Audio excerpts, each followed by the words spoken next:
ಸಾವಯವ ಕೃಷಿ ಕಡಿಮೆ ಖರ್ಚಿನಲ್ಲಿ ದೊಡ್ಡ ಲಾಭ.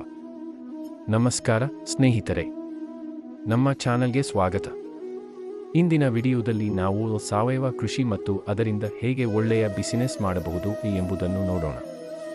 ಇಂದಿನ ದಿನಗಳಲ್ಲಿ ರೈತರು ಹೆಚ್ಚು ರಾಸಾಯನಿಕ ಗೊಬ್ಬರ ಮತ್ತು ಔಷಧಿಗಳನ್ನು ಬಳಸುತ್ತಿದ್ದಾರೆ. ಇದರಿಂದ ಮಣ್ಣು ತನ್ನ ಶಕ್ತಿಯನ್ನು ಕಳೆದುಕೊಳ್ಳುತ್ತಿದೆ. ಉತ್ಪಾದನೆ ಕೂಡ ನಿಧಾನವಾಗಿ ಕಡಿಮೆಯಾಗುತ್ತಿದೆ.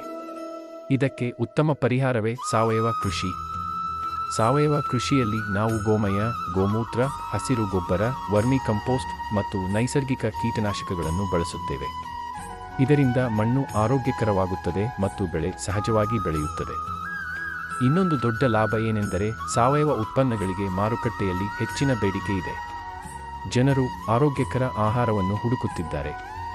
ಆದ್ದರಿಂದ ಸಾವಯವ ತರಕಾರಿ, ಹಣ್ಣುಗಳು ಮತ್ತು ಧಾನ್ಯಗಳನ್ನು ಉತ್ತಮ ಬೆಲೆಗೆ ಮಾರಾಟ ಮಾಡಬಹುದು.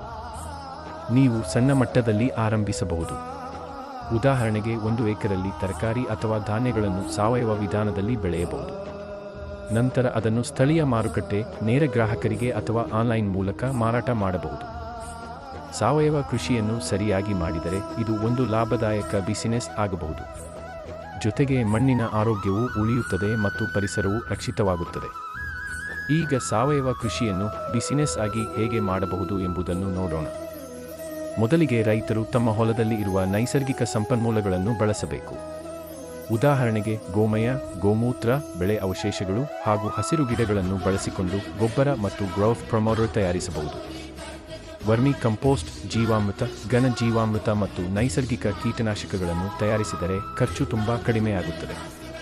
ಇದರಿಂದ ರೈತರಿಗೆ ಹೆಚ್ಚಿನ ಲಾಭ ಸಿಗುತ್ತದೆ. ಇನ್ನೊಂದು ಮುಖ್ಯ ವಿಷಯ ಮಾರುಕಟ್ಟೆ.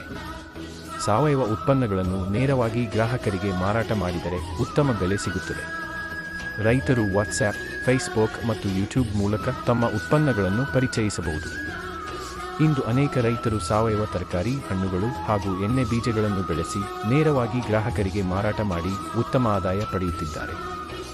ನಾವು ಕೂಡ ಸಣ್ಣ ಮಟ್ಟದಲ್ಲಿ ಆರಂಭಿಸಿ ಹಂತಹಂತವಾಗಿ ದೊಡ್ಡ ಮಟ್ಟಕ್ಕೆ ಹೋಗಬಹುದು.